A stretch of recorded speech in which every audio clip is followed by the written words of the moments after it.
You're jamming out too. I got you. Hey, I love that theme. I can't help it. And Gwen I is do too. currently, I sit in the back just. yeah, she's currently loading over there, if you can't tell. Hey, Courtney. So hey Courtney, so I don't know what's going on with the loading thing over there, but it's another Wednesday, and I think we have an amazing show lined up tonight, but we will get to that in a second. So, how was your Thanksgiving?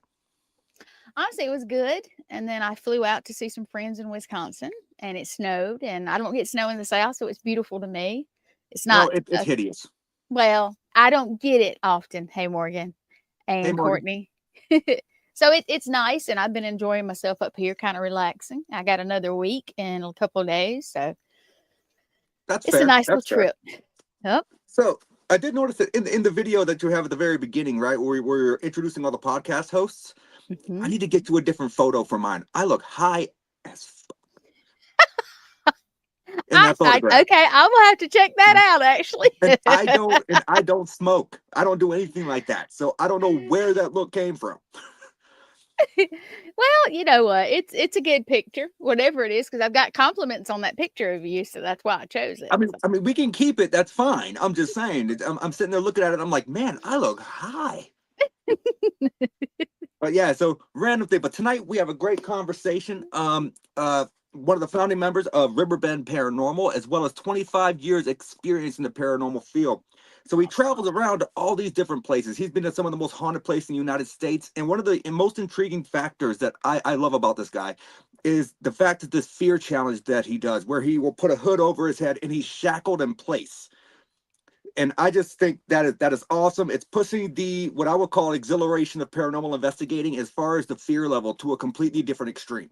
I would love to try it because I like to try all that crazy stuff. I would love to try that. Oh, I would love to see you try because I think you probably last 10 minutes. Okay, that's a bet. That's a bet. I'll make sure to bring a spider to sit on your hand. That's not a deal right there. No, not a spider. Hey, it's a fear challenge, right? True, I would deal with it. I would deal with it because I'm not going to lose a bet. Just But not going to let's go happen. ahead. Let's go ahead and bring on my good friend Tim. Hey, what's up, guys? Tim, how Hey, are you tonight, brother? Not bad, man. Not bad. Looking forward to talking with you guys. Yes, nice. thank you so much for taking an hour of your time to come on and chat with us tonight. Of Um, course. we're gonna start things off with my typical opening question. So you have 25 years experience in the paranormal, about 25 years, correct? Correct. So what got you first interested in the paranormal, or did you always have an interest in from like a young age? Well, honestly, at a young age, a lot of friends and family members would talk about experiences they had in the paranormal. And to a certain point in life, I never had none. So in my mid 20s, I decided, well, if I'm going to have an experience for myself, I'm going to go out and investigate. And, back then, I think we were just mainly doing abandoned buildings and cemeteries and, local The hot typical what? spots. Yeah, the typical what people start off with. Right, right. Hmm. So I started doing that and started having some experiences here and there, and then started getting super excited about it. And one thing just led to another, and I've been doing it ever since. You know, Love Nice. it.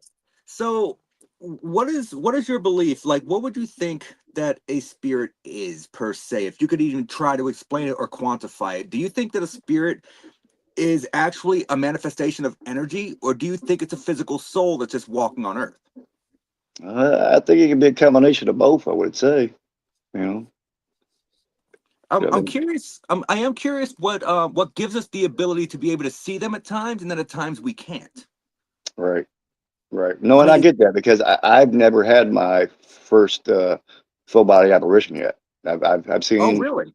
and seen a Wow. lot through the years, but I've never seen a full body apparition to this day. So it's kind of What like the about holy shadow grail. people? Yes, I've seen shadow figures on a few different occasions at a few different locations, but yeah, and never seen my full body apparition yet though. So I'm Oh, that's so interesting. still waiting to get my cherry popped, I guess. Well, I'm hoping that happens for you soon because let me tell you, that is an experience you're never gonna forget. You're just gonna sit there and you're gonna be like, did I did I Did I just see see this? that? Yep. And All and right. that's basically what it is. I remember the first time that because I've seen what I would call a full body apparition 4 times in my career, Okay. and one of them is actually in the house that I'm sitting in right now where I live. All Um, right. there's an older lady that wanders around downstairs, and you'll see her standing at the bottom of the staircase from time to time. But yeah, so the first one I ever encountered that I can recall was at Old Coffee County Jail in Elba, Alabama.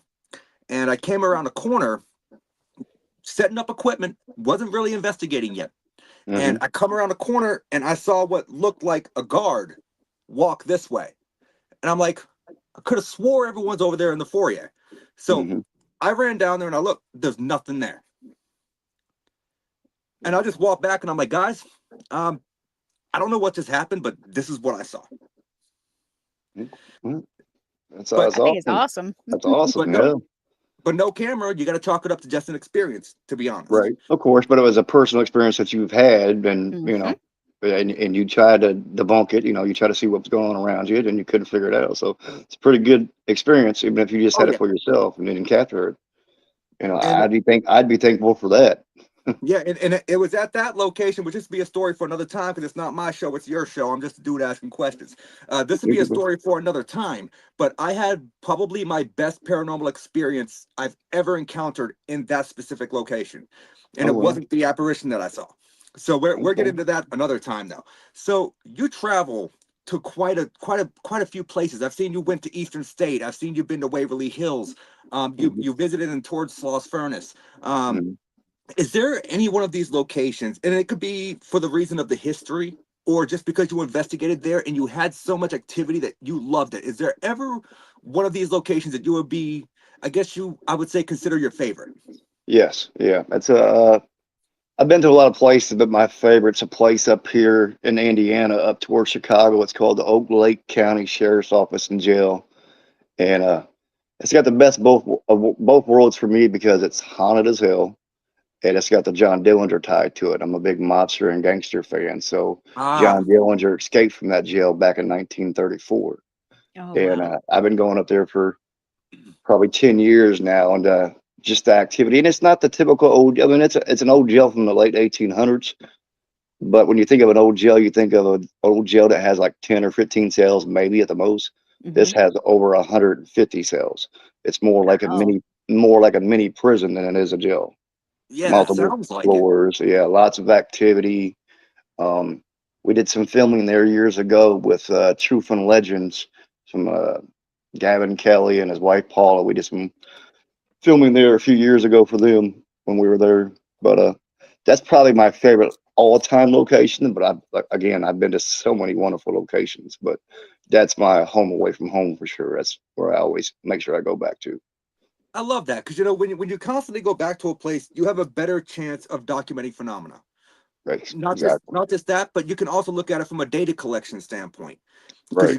you go in that first time, that's your baseline. And any other time you visit after that, if there's fluctuations, then you can kind of start documenting that and maybe formulate a trend. Yeah. Yeah. Well, the other good thing about that place is I'm really good friends with the lady.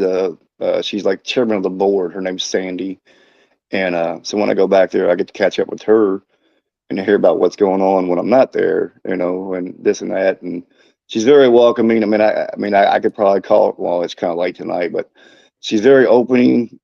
And like my buddy came in town from Kansas on his birthday. He's a truck driver, and he was in town. He was about an hour between me and where the jail is. So I called Sandy. I was like, "Hey, Sandy, my buddy's in town. It's his birthday. Can we come up?" She's like, "Yep, come on up, T-Dawg. Come on up and hang out." So. Nice. So that's a nice perk to have too, to be close with the person that runs the jail. So as long as no one else is investigating, I got access to it whenever I want for the most part. So that is awesome. Cool. Yeah. Gwen, I saw a question from, I think it was Chrissy. Could you pull that back up real quick? Yeah. She is saying, can you read it? It says, what do you think of the Hinsdale house? I love the Hinsdale house. Between the Hinsdale house and the Wildwood Sanatorium, they're not too far away from each other. I've been to both. Daniel Clace, I don't want to pronounce his last name wrong. But I think it's Cleason. Yeah, but he's a great location owner, one of the best out there. Very fair about prices of his location. I think you can stay all the night until like 10 o'clock the next morning or whatever, so you can actually sleep on location, which is always a plus if you're traveling 7 or 8 hours away, that you can sleep in a location. than just to have that experience sleeping there, period. But the Hinsdale House was a great location, and I liked it a lot. I think I got more activity in the outdoors up near I think it's called the Giving Tree, up Oh, in I've that heard of area. that. Yes. Yeah, I mean, you're outside, so you got to really pay attention to what's going on because of the noises and critters and stuff like that. But it just seemed like we had a lot of different interactions more outside than we did inside. I mean, we got some good stuff on the inside as well.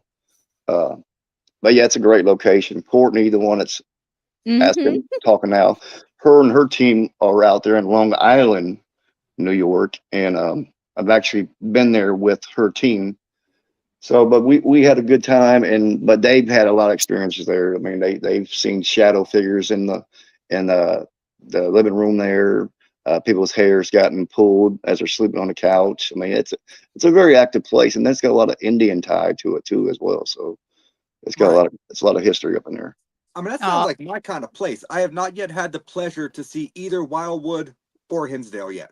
Well, and the good thing is if you book one, you get a discount if you book the second one. So and then Really? and if you're up that way, you might as well just stay for 2 days Yeah, and do both of them. because Because they're you only can like what 25 minutes apart from each other, something like give that. or take, yeah. Yeah. I don't know if you can read this, but she says, "We miss you." So Miss you too. thank you for And also, watching, Courtney. and Hey, also, Sean. Gwen, I saw your comment. Why do you want to visit Australia? You do realize literally everything there will want to kill you. It's the rush, dude. You The know snakes, what? the spiders, they have those plants that have the little stingers and they give you like Yes. boiled. No, why? Next year, I'm gonna bring you. Me and you are gonna go on a road trip for a few weeks. I'm gonna drag you to every place we can, and we're gonna do dares everywhere. And that's gonna be another show. Who, me? Yeah, You better ask yeah, my yeah. boss if I got the vacation time. Oh, I can sweet talk it, maybe. But yeah, I'm always down for a good road trip. Don't get it twisted. I'm always down for a good road It'd trip. be For a good sure. show, For though, sure. wouldn't it? So let me ask you, Tim, out of all your years of doing this, you say, Mhm. you know, when we discussed some stuff and I read your bio and all that, you're kind of like an old school investigator. Yeah. So you prefer like the older style of investigation. Like, do you think, I don't think there's anything wrong with it per se. I'm trying to figure out how to word this in my head real quick. Mhm. Do you think that all of the bright, flashy lights that everyone loves to use for television now, like, do you really trust them? If you want my honest opinion, well, it depends on what I mean, because I do use an EDI meter, and Oh, it'll those are decent. yeah. So I mean, when it comes to something like that, yes. But a lot of the stuff that's new out, I don't really have much faith in it. Like I don't know, like I'm trying to think of something. The cat balls, you know. I mean, sometimes it seemed like, I mean, unless it's rolling across the floor, you know, which I've seen a couple times over the years, or rolling down the steps, then it might be something. But I mean, if it's just random things, I mean, I don't know. I don't have a lot of faith in a lot of this newer equipment that I use these days.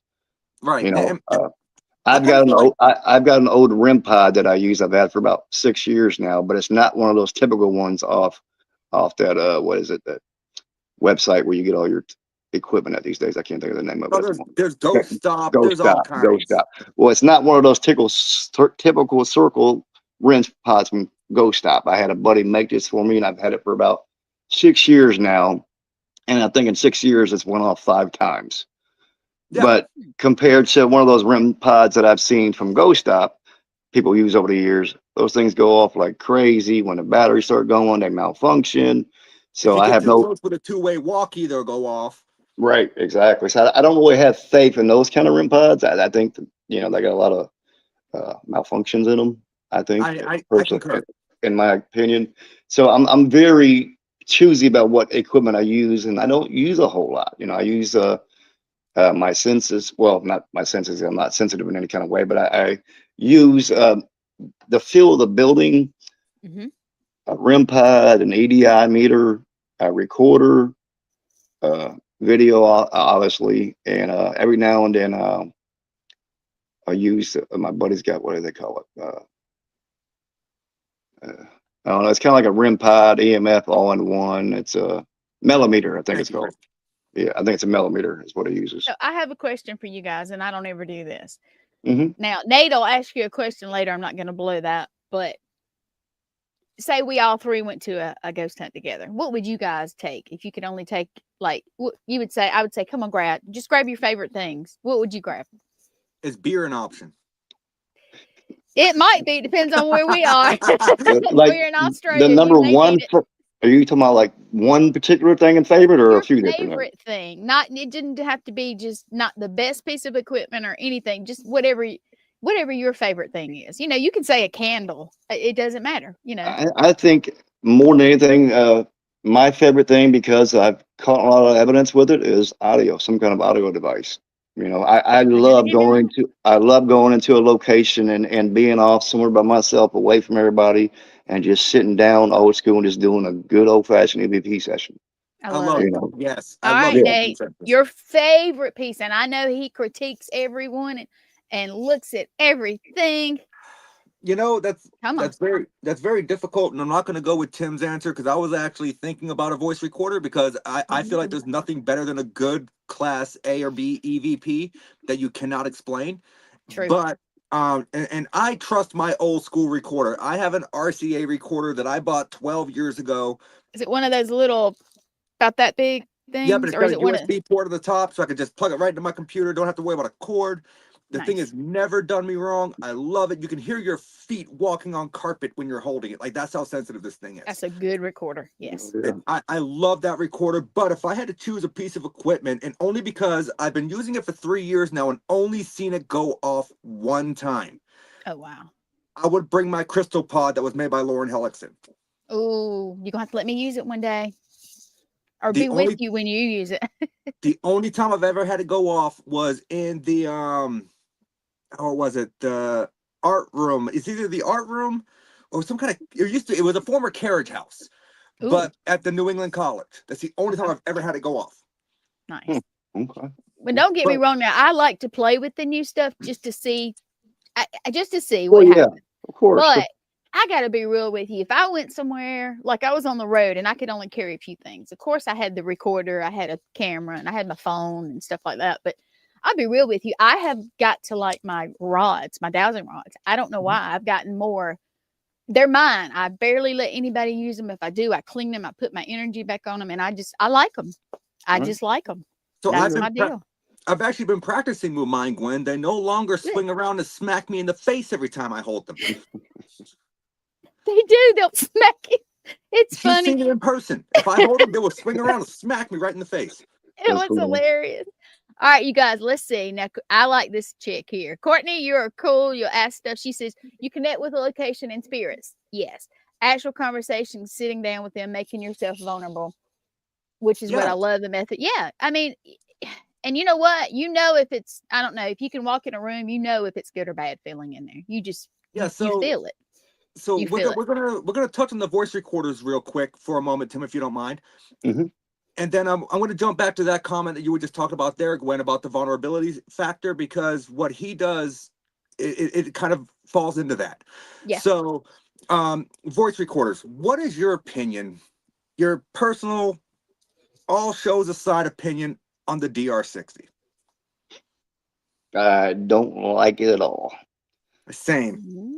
I don't like it at all. I mean, I like the concept of how it works. I don't want to pick up noise, so it's just not running constantly. I can appreciate that fact. That way, we're not listening to an hour recording when you can be listening to a couple minutes. I mean, I get that. That's great about it. But everybody that I've known, that I've been around, that's had one and used one of those, it sounds like the same raspy voice coming through Yes.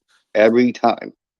So, through my research, what I had discovered was the DR60 recorder, specifically the Panasonic DR60. It was only produced for 1 year. And the reason it was only produced for 1 year was because of the fact that whenever they released it, people kept hearing these spirit voices on the recordings when they were using them for college essays. They were recording college sessions and they would play it back so they could take notes, and they were hearing voices. Well, turns out the voices are actually the internal mechanisms of the recording device. It's the way it was built. Now, can I say that it's not possible you can't catch an EVP with those? No, not at all. Because I have heard some very clear ones come out of a DR60. Right. But I have heard some that are just, why are you even considering that that's a voice? No, I agree with you 100% there. And also, why in the hell are you paying $2,000 for a voice recorder? Yeah, that's No. a little ridiculous. So I want to go back to that other comment though, Gwen, if you don't mind, if you could pin that back up for All me. right, you're gonna have to tell me which one because we've got The one about the vulnerability. okay. Give me 1 second. Here we go. I think that yep. So That's it. So making yourself vulnerable, that goes into another aspect that I know that you do on your investigations. I want to touch on this fear challenge thing you do, because Okay. I think that is awesome. I do too. You basically, correct me if I'm wrong, but you put a hood over your head that you cannot see out of. Right. And then you're shackled somewhere, whether it be via handcuffs or via some kind of shackling device, and Right. you don't move. No, I'm there for an hour, chained up and blindfolded. Yeah, wherever area, the location they put me at, whether it's a See, jail cell or meat slab or the death tunnel in a so wheelchair. you don't choose a spot yourself. No, most of the time, whoever I'm investigating. Well, I mean, I have a couple times, but most of the time it's someone else that chooses it for me. Like, oh, hey, T-Dawg, we found the perfect place for you tonight. We're going to put you down next to the portal of hell on Bobby Mackey's. Okay. Let's do it. Okay. That is awesome, because you're not only taking so there's multiple different things that people have to look at whenever you're doing this challenge. In my eyes, this is how I interpret it. Okay, you're not only opening yourself up, and that's where the vulnerable thing came in. That's why I wanted you to go back to it. So you're not only opening yourself up for any kind of communication to come through, because I'm sure you're asking questions and stuff while you're blindfolded, correct? Correct. Yes. You're asking for noises, you're asking for responses, but so you're not only opening yourself up that way, but you now have the sensory deprivation. You can't see. Right. So how do you feel that affects the investigative process whenever you go into this fear mode challenge? Well, I think to begin with, it makes me vulnerable, and I want the spirits to know that I'm not there to hurt them. I'm not there to harm them. You know, I'm just trying to hear their story. So I think it enhances things for me because you know, I am chained up and blindfolded, and I mean, depending on what area it's in. I mean, like I've been to Trans-Allegheny Lunatic Asylum, and they put me dead in the what is it, Jealous. mentally insane ward, and left me there for an hour. So,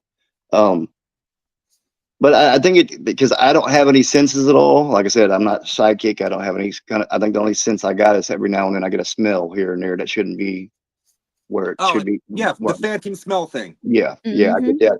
So I think it gives me a chance to make myself vulnerable and hoping that the spirits will interact with me, because I don't know if you've ever seen a woman before, but I'm not provoking.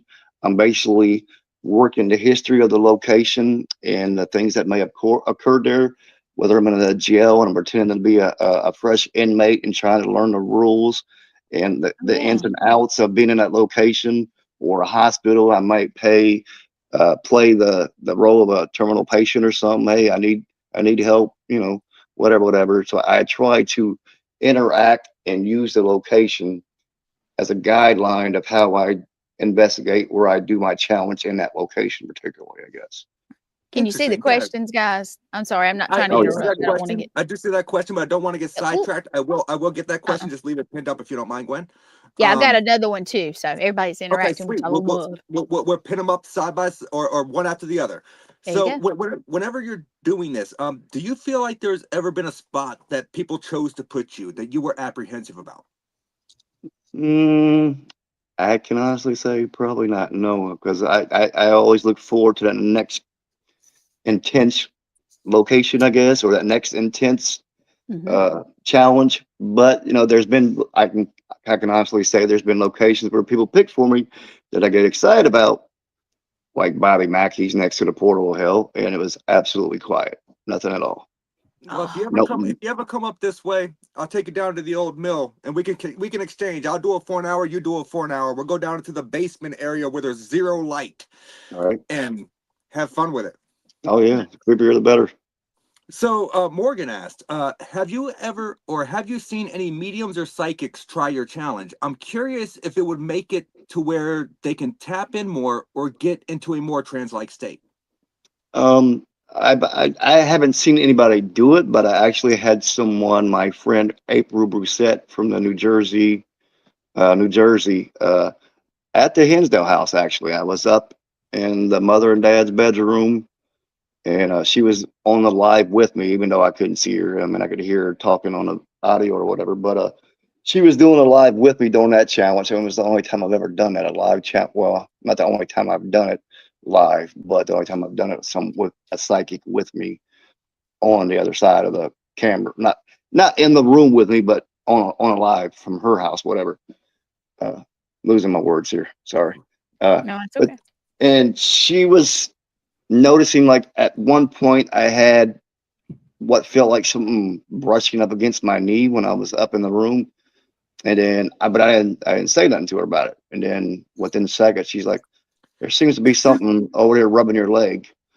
I'm like, "Really?" "Yeah." And I said, "That's kind of crazy that you say that, because I just felt something kind of brush up against my leg." So it was kind of cool to have that moment and me not saying nothing and her be able to see that something was near me touching my leg. And there was a couple other things that were happening too. I think she said there was someone standing behind me, and she uh, said something about some Indians being outside in the yard. So with her being there, so I was waiting to see what she would say about stuff, and then I would try to interact with what she was saying to try to get whatever was outside or close to me to interact more. So it made it more of an interesting challenge for sure, because most time I'm just by myself for an hour in a dark place with, devices and cameras and cores flowing.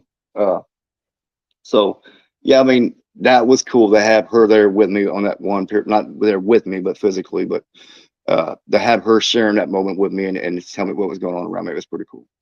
That's awesome. Russ, I see your comment down there, man. I might not send you that coffee anymore, but I'm Can just you read joking, it to? brother. Oh, You no. know I love you. But so you said there was another question though, Gwen. I did see another comment about the audio pareidolia when it comes to voice Yeah, recorders, which I do agree with. I'm going back I, up. There we go. yeah, I think a lot of what you hear from the DR60 is audio distortion or audio pareidolia, as I would call it. And she also made a comment about optic pareidolia, which is true. You know, your Yep. rods and your cones in your eyes, especially if you have astigmatism, can distort the Mm-hmm. light in certain ways. Of course, So of course. yeah, that's very true as well. So great observations, great comments. Oh, why was it funny? Because I looked offended when Russ said I need coaching on how to post a podcast. I think he's Oh, funny. Russ, you know you get your coffee. I got your bag sitting right here, brother. Where's But mine? where's yours? Mm. You know what? Oh, Oh, Lister, I don't know. He's so funny. but so has there ever been a time when you were doing this fear challenge that you had something besides what we just discussed about, the touching on your leg, which was a cool experience, right? Hmm. That actually caused you to jump, that kind of spooked you a little bit. Yeah, I had one. Well, I've had two that were, well, one that just blows all the rest of them out of the waters, and that's Trans-Allegheny Lunatic Asylum and the Criminally Insane Ward. They left me in there for an hour. I had three different cameras watching me, a couple recorders recording, and then devices throughout the area they had me in. So I'm there for an hour for the first, I don't know, say 35 minutes. It was pretty quiet, nothing going on. And then out of nowhere, and I haven't really talked about this yet, especially on a live video. Um, Oh, so we for got an seven exclusive. for 7 minutes and 52 seconds to be exact, this weird howling wind effect came through the area that I'm in. There was sounded like there was voices within this wind or howling effect, and then things start banging and getting closer and closer to the area that I'm in. And I'm at the edge of my seat, and I'm trying to. The video is not out yet, just so you know. Uh, I'm at the edge of my seat, and I'm talking about it on camera. Do you guys hear this wind? Do you hear this voices? Do you hear this banging that keeps getting closer and closer to me? And this goes on for 7 minutes and 52 seconds. So then it stops, and nothing else. So about 15 minutes later, they come in and get me, and I'm like, they were like, "Well, how was your challenge?" I'm like, "Why were you guys fucking with me for? Like, what are you talking about?" I was like, "The banging, the noises, the voices." They're like, "That wasn't us." like we were outside. I don't know if you've been to Trans-Allegheny, but it's a huge place, and the criminally insane ward's at one side of the building, like far, far in, and they were out front, middle of the building, smoking. Is what they told me. I was like, well, was it windy outside? They're like, no, it wasn't windy at all. They And so do I'm have a like, Civil War wing as well, correct? yes, yes, yeah. Okay, so it is the same place I'm thinking of. No, I've not yet been there. It's been on my bucket list for 16 years now. Yeah, well, I've the not place is yet got a huge. chance. The main building itself that we were in is probably, I don't know, 180,000 square foot or bigger, give or take, maybe more than Yeah, that. I've heard it's huge. Yeah, it's huge. It's huge. So I'm like, well, what the hell is going on? And there's a lady, you know, there's always someone that lets you in, lets you out, whatever. So she asked me about it once I got back to the control room, how was it? And I was talking to her about what I experienced. She's like, you know what? They used to chain people up in there and lock them up to walls, whatever beds and this and that. She said it was probably the spirits riding for you because they didn't like seeing you being chained up. And I was like, well, yeah, I didn't even take that in factor, but that 7 minutes and 52 seconds was the most intense challenge that I've ever done, brother. To this day, still, yeah, it That is was intense. crazy. Yeah, and I've got the video and audio. I haven't put it out there because I've had a few different people look at to give me their opinions just to make sure that there's no contamination or anything that I might be overlooking.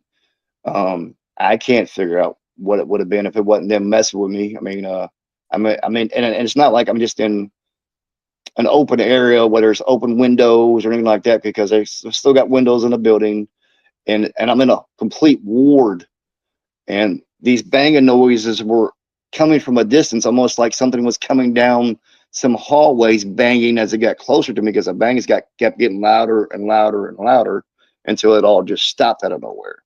That is insane. Yeah, brother, it was intense. It was fucking intense.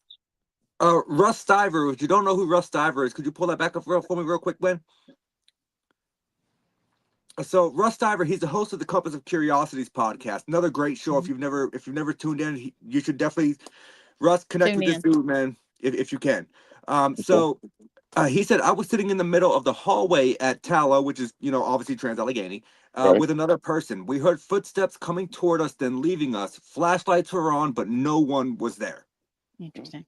And then he says Charles Manson was there too. Oh, I didn't know that. Huh. I didn't know that either. I want to go there. They should have kept him there. Right? No, like legit. Now that he brings up Charles Manson, I actually almost bought the television that was in Charles Manson's jail cell. Oh, wow. Okay. Mm-hmm. It had like the little plaque on the back that had his inmate number and everything. Oh, wow. Damn. But cool. It freaked out the person I used to live with. And no, you can't have that. But I want it.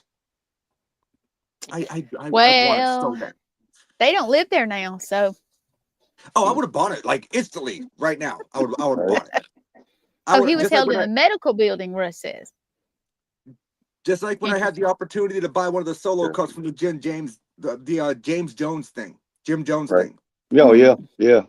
I would have loved to have one of those. That's not that's the Kool-Aid guy, right? Yeah, the Kool-Aid guy. The church that he grew up in is like an hour and 15 minutes away from me. Really? Yeah, he grew up going to a church in Winchester. It's right outside of Winchester, Indiana, a little town outside of Winchester, Indiana. But yeah, you can actually even investigate there. It's supposed to be haunted. I've never investigated there, but it's supposed to be haunted. See, yeah, I always want to call him James Jones, although a lot of people know him as Jim Jones. Right. So it's just a weird thing. That's why I was trying to correct myself, and I kept getting the names backwards because, well, I'm dyslexic a little bit, I think. Oh, you're good. You're good. We did a show on that. He didn't even have the real Kool-Aid. He had the cheaper version, and I can't remember the name. Why would like the Flavor Aid? Something like that. I think it may have been Flavor Aid, but yes, he had the cheap version. And that's like if you want Gatorade and you get Squencher, you just don't do it. Yeah. What? Yeah, I'd have been like, no, I'm not drinking. All right. You just don't do it. Don't taste the same. No, it don't. I don't know. He's very. I don't know. So, Tim, out of all the years you've been doing the paranormal, right? I gotta ask you, what are your thoughts on cryptids? What do you think?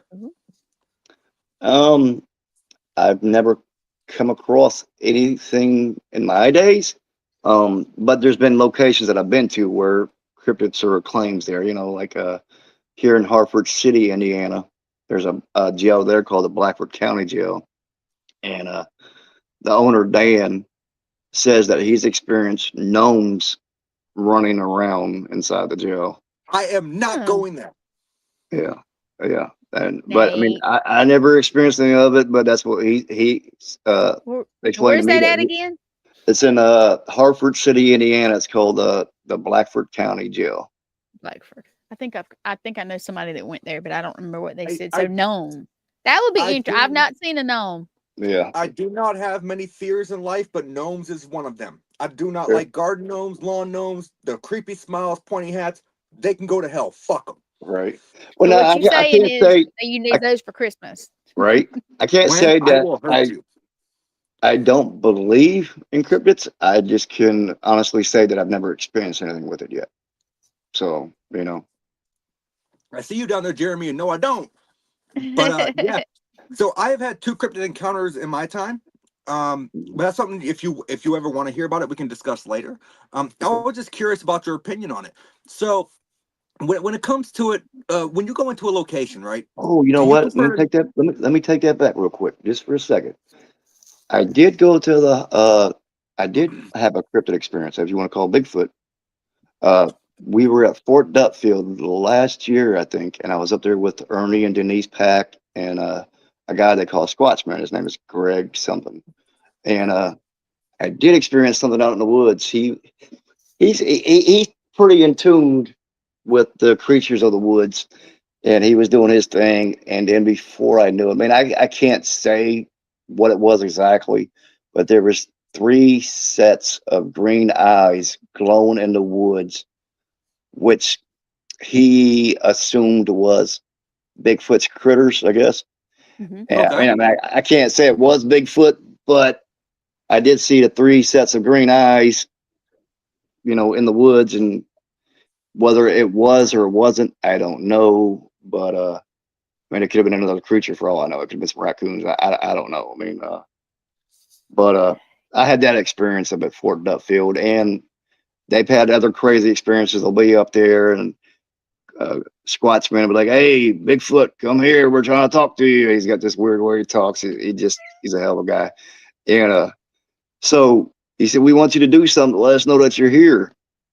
And all of a sudden, from my understanding, I wasn't there for this moment, but they heard a tree shaking, and almost to where it was going to fall over, that whatever was out there was shaking this tree. So, which is a common report when it comes to Bigfoot.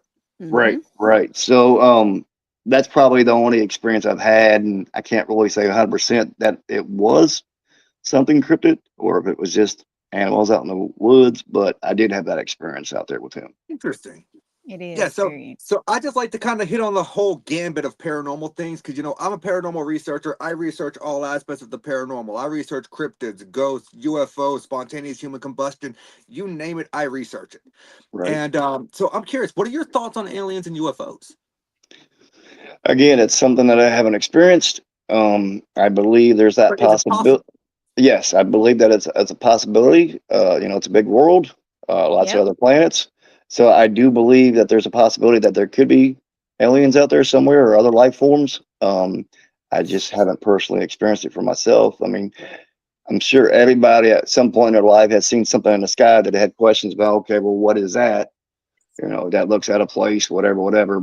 But I don't think I've ever seen anything that weird to where it just maybe a believer. Oh, that's a UFO, you know. Right. But I do believe there's a possibility. I just, you know, there's a lot of things I haven't. I've been investigating the paranormal for 25 years. I still haven't seen a full body apparition. Maybe I won't see a UFO until, you know, who knows when. You know, it's just. And I feel like when it comes to UFOs, it's the timing. You have to be at the right place at the right time. It's just like seeing a full body apparition. You have to be at the right place at the right time under the correct circumstances. All right. And that's another. Some people will see it and miss it. Right. That's another thing about the hauntings of Fort Dutfield up there and right outside Louisville, Kentucky. They normally get what they call the trifecta up there. They get the cryptids, they get the paranormal, and they get UFO stuff up there. Are you sure it doesn't fall into Interesting. some kind of one of those natural triangles that fall across the United States? Like, I know you have the Bermuda Triangle, you have the Bennington Triangle, you have the It's very Michigan possible. Triangle. It's I'm trying to think what part of Kentucky they live in. Courtney would probably know. They live not too Courtney? far. They probably live not too far. I mean, they're like literally 15 minutes away from Louisville, right off the Ohio River. I just can't think of Yeah, the name of the little I town. would just be curious because that I know of, there's like Hmm. at least 10 triangles that traverse Hmm. the United States, where within these areas, well, technically not areas because areas are square, but within these triangles, All they right. experience so much of the whole gambit of paranormal. We're talking about cryptids, All right. UFOs, ghost reports. Um, and most of these seem to intersect on ley lines. So All right. I'm not sure if that has something to do with it, That could. That may very well be. but it's an interesting thing because I know Michigan's got one, Alaska's got one, Massachusetts has one, Vermont has one. I know that Las Vegas, or not Las Vegas, I always call it Las Vegas, Nevada has one. Hmm. I know that Texas has one. It's crazy the amount of triangles there are. Yeah, Right. that's why I was looking up how many there were actually. Hmm. What did you find? Did your Google search give us any good information? Not really. Not yet. Oh, well, that's not helpful, There's Gwen. well, I'm looking at a list of them, You're but okay, killing it's me. got 1, 2, 3, 4, 5, 6, 7, 8, 9. It says 9 on here, but I think there's I was more. I think close. I agree with you. Yeah. I was close. I said 10. I wonder if Okay. there's one up here where I'm at. Hmm. I mean, I would assume since that's where you live. I don't live here. Oh, I Remember, was I'm just not. thinking wherever you I'm in. live, Yeah. probably it's within a triangle because you're weird. Thank you. Yes, everything is weird around me, no matter where I go. Everything's weird, even up here. It's like I that mean, sometimes. yeah, ah, Yeah. but I'm up here in the wilderness on the reservation. I'm wondering, Oh, you're up honestly. that way right now. Yeah, I'm in No, Wisconsin on the reservation up here. yeah, no, you're in Hodag area. You're not in the triangle. You're in Hodag area. And I Okay. need to get up to Wisconsin. I haven't been up there yet. I want to go to that Broadhead Manor. Broadhead Manor, but Well, isn't there an asylum out there too? There is. well, there is, but I tell you, I'm gonna tell you two places. Broadhead, number one. I was there last weekend, and it is beautiful in the snow. By the way, I sent Nate a picture. I think I meant to. You did not. Also go to Jericho. There's 3 buildings on Jericho compound. I've heard I about want to go Jericho. back because I won't spoil it. I was talking to Larry Eisler and Brittany Bickett about it, Hmm. and they are actually drawn to the same room that I am. I have dreams about this one room, so I'm going back next year. So So Tim, in Hmm. June for the Broadhead Beard Brawl, I will ooh, be at Broadhead, Wisconsin. hmm Okay. Okay. So if you can make the trip up, awesome. Yeah. If you No. can't, Yeah. Yeah. Let me know what day it is because I typically don't start booking anything to the first of the year, because I'm on a team with Brian and Rochelle, so sometimes we have events that we have to do, and hmm I gotta go represent the team. So I wait to see at the beginning of the year what we got planned as far as I mean, this year alone I did like 3 or 4 fundraiser events for locations and charity nice. events and stuff like that to raise money for different things. So yeah, I always gotta wait to the first of the year to see how the schedule is gonna look before I can right. actually start booking outside of that. But yeah, no, I'd Yeah, love to go. I've never been there before, so and the Broadhead Beard Brawl is a charity event. okay, Um, so I will be there being a co-lead investigator with Vince Colleen, as okay, well as Morgan Caldwell, our psychic. okay, cool, Well, cool. actually, let me rephrase that because she got mad last time I called her a psychic. I'm not trying to call you out on live, honey. She's a medium Gotcha, gotcha. because Yeah, there is a difference. But I always just say psychic, though. It's the first thing that pops to my head. But yeah, so we will be there co-leading the investigation with Vince Colleen that night. So it's going to okay, be a very fun event. If you can yeah, make it up, I'll get you the dates. I could probably get you the dates after we get off the live and stuff. I mean, I'll get you the cool. dates. If you can make it, you can. If you can't, you can't. Oh, Um, good, brother. so let me ask you, whenever you go into these locations, I know I talk very fast, by the way, sometimes. I'm sorry, I You're get good, sidetracked. brother. You're good. I'm used to watching your TikTok, so I'm used to Oh, that. you get it. You get it. Nice. So let me ask you, whenever you go into these locations, do you prefer to go in knowing the whole history, or do you prefer going in not knowing anything and then seeing if you can corroborate your evidence with the history? Well, it depends on the location and the history because sometimes I like to know the history. That way I can go in there. I mean, sometimes I like to know where the hot spots are and the history of the locations. But then obviously, if I know it's a hospital or this and that, then I don't really need the history, True. because you know. So it just depends on the scenario, the location. But I'm not one to go in there and, oh well, Sarah hung herself in this area, and thinking, okay, well, Sarah's going to talk to me, and then every little thing I think of, I'm not basing all my questions just on Sarah, or assuming that if anything happens at all, oh, that's Sarah. She's here. She's talking to me. I'm not one of those kind of people. Just to assume just because I was told that this area is a hot spot, that's going, that this particular story is going to come true for me, and this interaction is going to be coming from this individual. So, Yes, and I see that so much on right, mainstream para shows, of where course, they go in with this preconceived notion that it's Right. one specific spirit in a specific location, and just right. because they're getting responses, that's who they're Yeah, talking to. right. Yeah, I'm not going to assume that's who they're talking to, and yeah, I don't do that at all. I've never understood, nor have I respected that technique. Right. No, I get you. I get you. Was that a dog? It sound like a dog. That's here. I will be right back. I don't know what's Okay, up. okay, I'll say I could And I have sent you guys the link to the beard brawl. I sent anyway. Okay. It's not a beer brawl. If it was, I would probably win, I promise. But so yeah, I feel like whenever people go in with that preconceived notion of a spirit, you're automatically leading yourself into a false sense of what you're communicating with. 100%. You're manipulating yourself right off the get. Right. And also I feel like, and you may or may not agree with me on this. I don't know what Mhm. your opinion is on egregores or thought forms, but whenever people go in with a preconceived notion, and you have, say it's a mainstream location, and you have hundreds of people going in there throughout the year, and Right. they're imprinting this energy, right? Hmm. Just like the stone tape theory. Do you think it's plausible that they are creating the spirit that was claimed to be there to begin with, when the spirit was never there in the first place? Oh yeah, very plausible. I mean, yeah, like I said, what you said, they're automatically imprinting that thought process in their head, and it's just, but that's normal for the average individual to do something like that, because if you're a beginner or someone that just, I'm not going to say can't make sense of things, but has a, what's the best way to put this? Uh, Someone that just can't make clear. I mean, you gotta know the difference. You gotta know where to divide the line between what you're hearing or what you're taking in from individuals compared to what you've got going on. And again, it all comes down to common sense. You got to have common sense about what you're hearing, what you're taking in, what information you're taking in, and how you're using that information during your investigation. And then if you do have an activity, making common sense of what's going on. Does it relate to what you think it is, or is it just something else, that's interacting with you? I mean, there's a lot of different ways to explain it. I don't know the best way to explain it, but That uh, was a good explanation, honestly. yeah, I mean, I think it's just a matter of common sense, really. And I think there's a lack of that in the paranormal field, Oh, there is. unfortunately.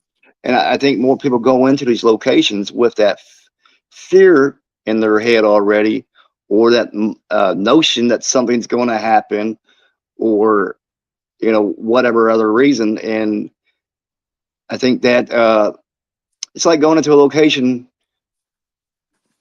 not expecting it to happen, but like, I don't know, misconceived about what's going to happen, and you're just expecting everything to happen. And then, of course, for some people that may come true, they're going to have all these different experiences, whether real, actual paranormal experiences or just experiences because their minds lead them in places where they can't make sense of what's going on in their surroundings.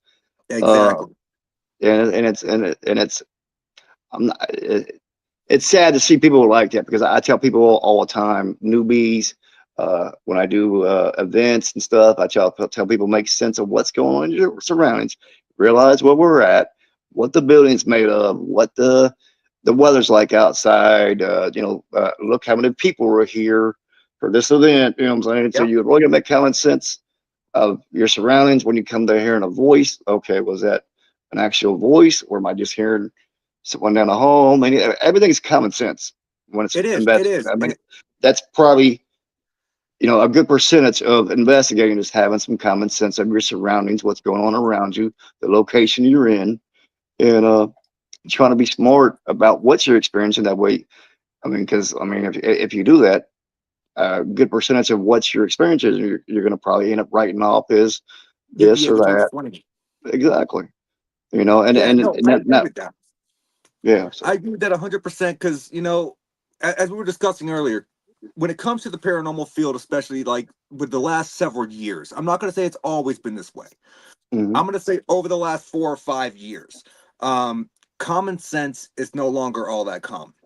No, right, it's not. And they right, go in and based on what they saw on television shows, they think they know what they're doing. Hmm. And this yep, is why whenever I co-lead, like if I co-lead for an investigation, or if I'm mhm, bringing a new team member on my team or whatever, and we're investigating, first thing I do, how many of you here have watched a paranormal television show? They raise your hands. I say, forget everything you saw, right, because what you saw on there is dramatized for television. Yeah. It's exactly, not going to work this way. 100%. 9 out of 10, I guess. Nah, maybe not that much, but a lot of them, But yes, I agree. they think that you're going to go into a location and have activity after activity or occurrence after occurrence. I try to explain to them, you're probably going to be in this building for 8 hours. All right, You Hmm. might you might have 20 minutes of occurrences if you're lucky. yeah, yeah, yeah. A I lot, agree. 80% of our time is sitting in a dark room talking to ourselves, hoping someone's listening. Right, yep. That's true. It's It's true. true, true facts, brother. And it's annoying when you got people coming in there and they get upset because they're not getting anything. I think it's more of I don't like to use the word seasoned, because I'm Hmm. sorry, no paranormal investigator is a cast iron skillet. We're not Nope. seasoned, Nope. okay? We are experienced. Of course. So we understand that it takes the patience to sit Hmm. there and Definitely. deal with the silence, Yeah. Hmm. because you Hey, know look at when this you man have, down here. He has how yeah, many years? Tell me again. How many 25. years you've been? 25 25 years. years. You've never seen the full body. That Nope. I hope that you do one day. Just I do because. too. I do Yeah, too. And everybody asks me, "What are you going to do when you see one?" I'm like, I don't know. you're gonna do I like can't. we do and go. Did I actually see that? Did you Well, see no. Some that? people are like, you might get scared and run." I was like, "Well, I don't see that happening." But you know, I don't know until I know. You know, I don't know how I'm going to feel until I see one. I experience it for Right. myself. Because everyone reacts differently. Me, Mm-hmm. I was the curious one that I ran after to make sure none of my crew was back there. Right. Of course. Yeah. I have seen people on investigations. They see movement that wasn't even a full body apparition. They Hmm. just saw movement and they took off. All right. And I'm All like, right. that's the worst thing you can do. You can barely see where you're running. You don't know what you're gonna Exactly. trip over. Right. Exactly. For sure. You stand still. It's good chance it's not going to hurt you. Because I hate to Yeah. tell Yeah. everyone out there, the D word is not as common as Oh, paranormal television shows make it out to be. Right. don't say it. Exactly. Don't say Exactly. it. So I I'll didn't. tell That's you why I guys a said the little D something. word. Seeing that is one thing, but if you ever had something move that could not move on its own, I mean, okay, you check it, you debunk it, but when an actual person, I don't care how long they've been in it, see Hmm. something move for real, for sure, it does take them a second. They look, Oh but it yeah. takes them a second. You have to, because you're okay. Am I actually seeing it? I don't know. The stuff like that is just you can wait forever and see it, and Oh, and you're it's kind of absolutely. amazing. It is, and It is. and I don't know if Tim has ever experienced that. Tim, have you experienced like physically seeing an object move? Yes. Yes. Whether it be doors closing in front of me, Mhm. um, chairs being scooted across the floor. I've seen balls move around at Waverly Hills, but that place is kind of open, so I really can't credit that too much because it has the I was going to outdoor. ask about that. Yep. Yeah, so I mean, but when we seen it move, we were up on the fifth floor in an area where it's kind of like a big patio, but it's got windows all the way Right. around it. So that's where we seen the most action with the ball. We were trying to interact with a little boy named Timmy that supposedly hangs out up there. Yeah. And we did have some movement with the ball up there, and that area is closed in by windows, but it doesn't mean that they're draft proof. You know, there might have been because they're old windows, so it could have been a little. We didn't feel no wind, but that doesn't mean there wasn't something seeping in that might have caused the ball to move. Right. So one thing I used to have, and I really wish I still had it. I Hmm. used to have a miniature wind vane. Okay. Oh. that I would bring with me and set next to it. Like if I had a cat ball, which I don't use them very often, Right. but if I did, I would sit it next to it Hmm. with a video camera on it. That way, if there was a draft that moved it, I could actually see the wind vane spin. Right. Mhm. Exactly. Gotcha. That But makes but sense. that Makes sense. Yeah, That's, but I like that's that. it's deductive reasoning is what it is. of course. And that's And actually a and smart thing to do. Yeah. and like you know, I love your style of investigation. I love the way you do things. And but Tim, I see we got about 3 minutes left, brother. Hmm. Where can people find you? Where can people find Riverbend Paranormal? Plug your YouTube, man. Plug your Facebook. Plug Plug it. whatever you want. Well, you know, when it comes to Riverbend, we have a Riverbend group page on Facebook, and then we also have the sister, which is Paranormal Fears on Facebook, but both of them are Riverbend affiliated. Mhm. I'll make sure to go follow Paranormal Fears. I don't think I do yet. Yeah, that's the one I started years and years ago before I joined Riverbend. Now it's just kind of a brother and sister kind of deal. Okay. I do have a TikTok. It's abandoned and haunted locations, I believe. I changed it a while back, so I'm trying to sort of remember the name of that. I don't really do much on YouTube as of yet. I got a couple people that want me to start doing stuff on YouTube, but in the way they want me to do it, I'm not sure if I want to do it because they want me to go.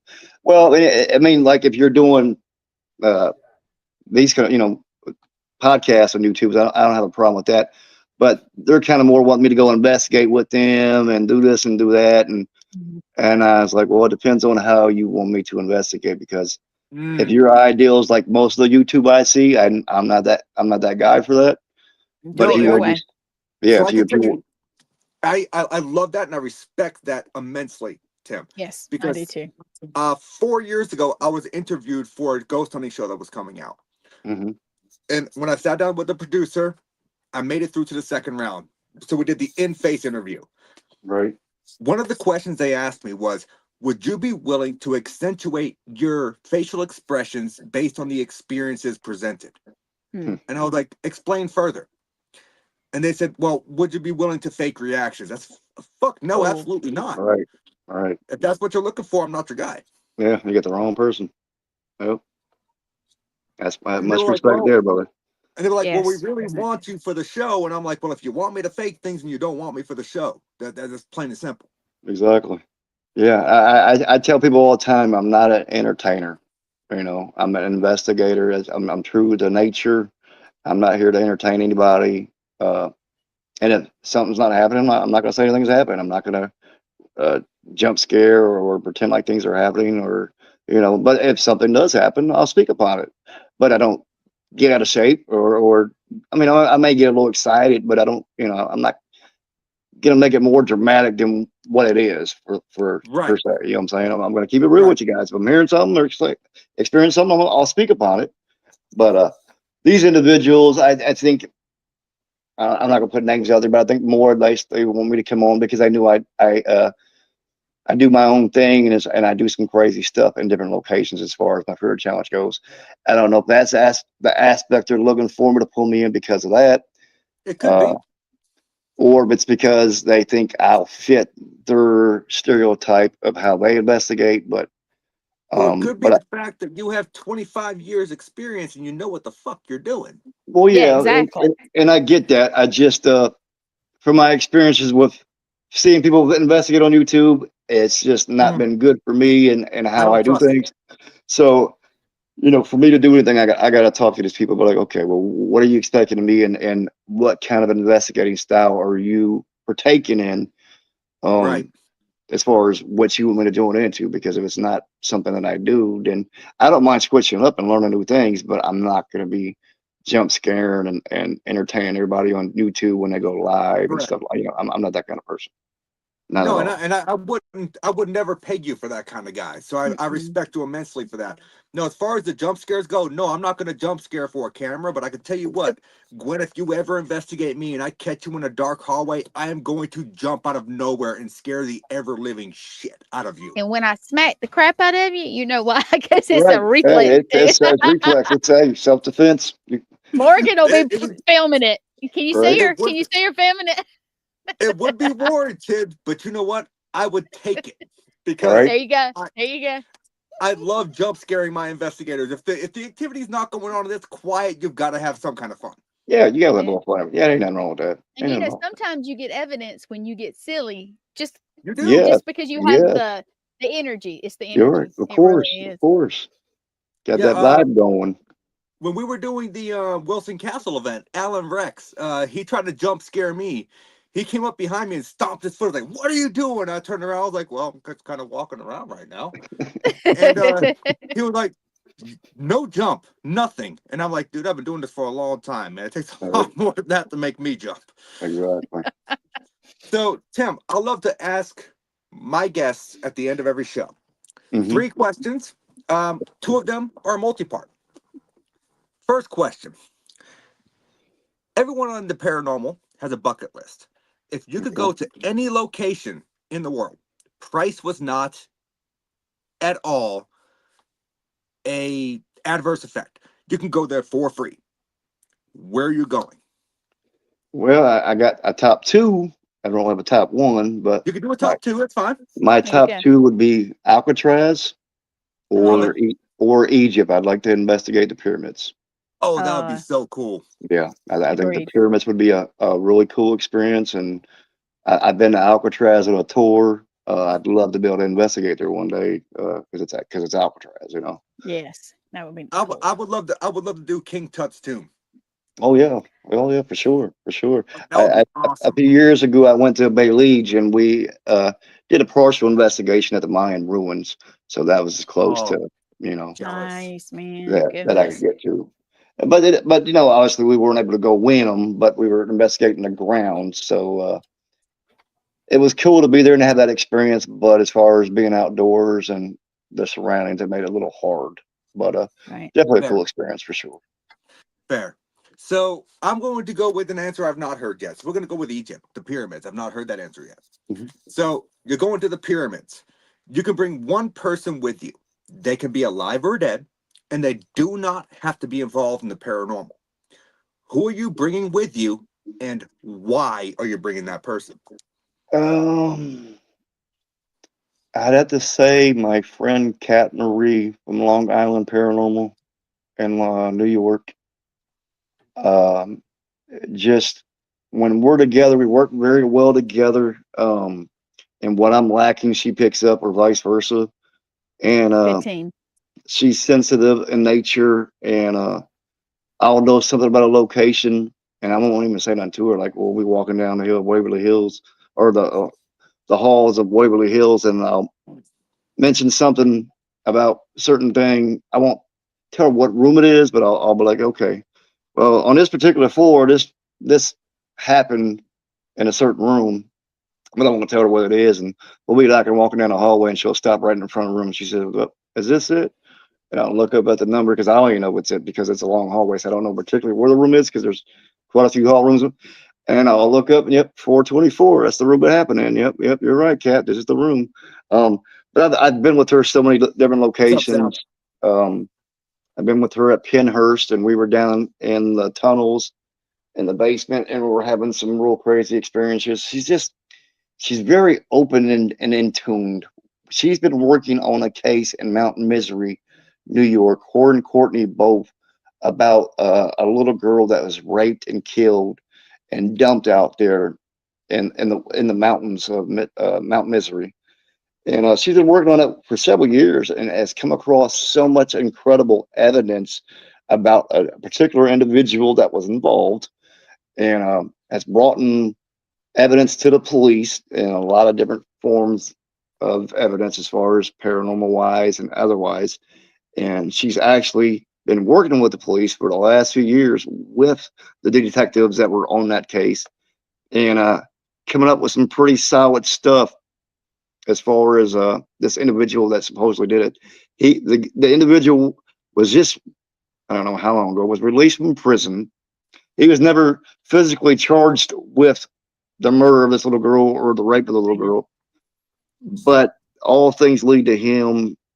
She's, I don't know. It's just the way she's been going about it for the last few years and the stuff she's come up with, and I mean, it's been good enough for the detectives to open the case back up and proceed with trying to figure out what's going on. But she's just such a down to earth person. That's She awesome. really, truly loves what she does. She loves communicating with the spirits, trying to help in any way she can.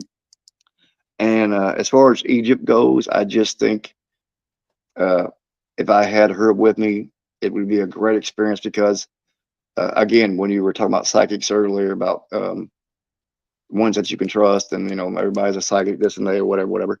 She's truly one that I have a lot of faith in.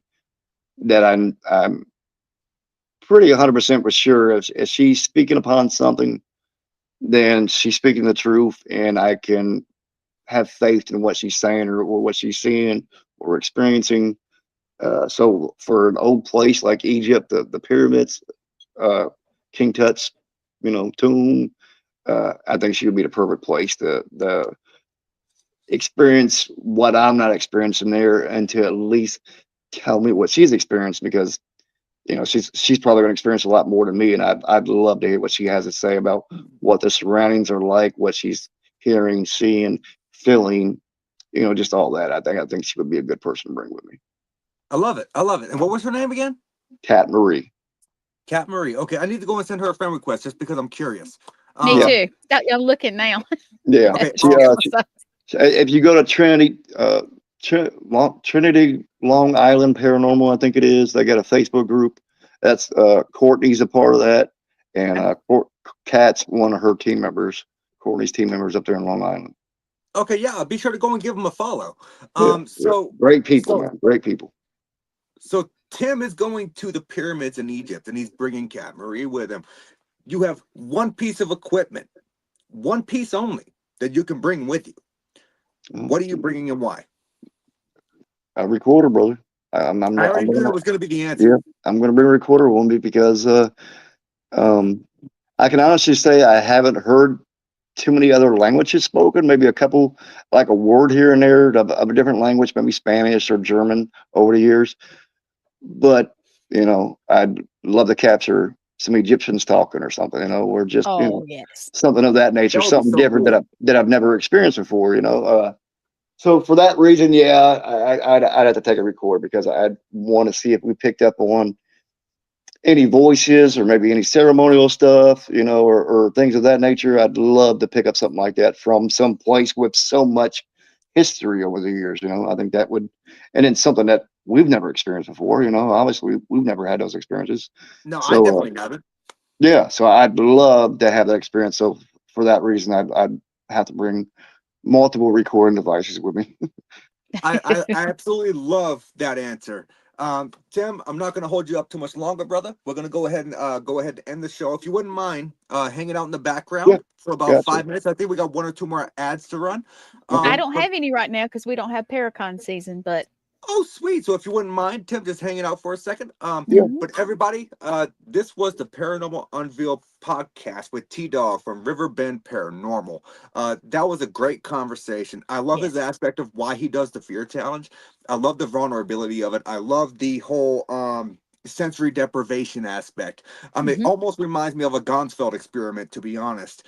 And I think it is an absolutely great way that he does things, and I love his old school techniques. Man, that was an awesome conversation. I agree. He's awesome. We got to have him back next year, man. Oh, I'm definitely going to try and book him again, because he had hit on something during his answering of the final 3 questions that I have to know about. So I saw you look. I saw the look. You saw the look. And I was like, I want to ask, but we're already about 10 minutes over. I can't extend it any longer. Yeah, that time Nazi thing, man. But no, so that was an absolutely great show. For all the people out there watching, commenting, I appreciate y'all. I love y'all. Thank you for the interaction. Both do, you guys have some great questions tonight. And we will see you guys next Wednesday at 9:30 p.m. EST. Same spooky time, same spooky channel for the Paranormal Unveiled podcast. And I do believe my guest next week is currently unbooked, so it's going to be a mystery. Ooh, good one. Well, we will let you guys know as soon as we do, I guess, man. I should know by tomorrow. Good. We'll see you guys next week. Thank you for tuning in. See you guys next week.